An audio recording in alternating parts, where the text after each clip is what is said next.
Après avoir traversé une année 2020 difficile, l'industrie avicole du Zimbabwe espère rebondir en 2021. Selon le ministère des Finances, la production de volailles devrait connaître une progression de 5% à 156 000 tonnes en 2021. Une amélioration qui pourrait se justifier par l'abondance de l'alimentation animale grâce à la bonne production de maïs et de soja.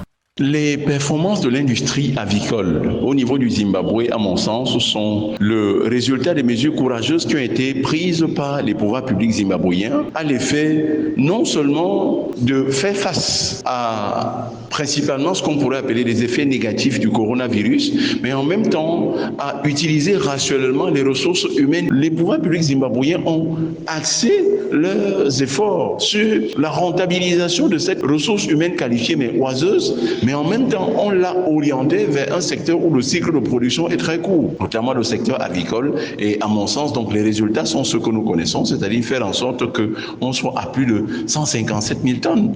Les perspectives du secteur avicole du Zimbabwe sont bonnes. Au cours de l'exercice 2020-2021, la récolte de maïs, qui compte pour plus de 60% du montant de la ration alimentaire, a augmenté à 2,7 millions de tonnes. Ceci représente le plus important niveau depuis près de 40 ans. Ce facteur devrait contribuer à faire baisser le coût d'approvisionnement en matières premières sur le marché intérieur, selon le ministère des Finances.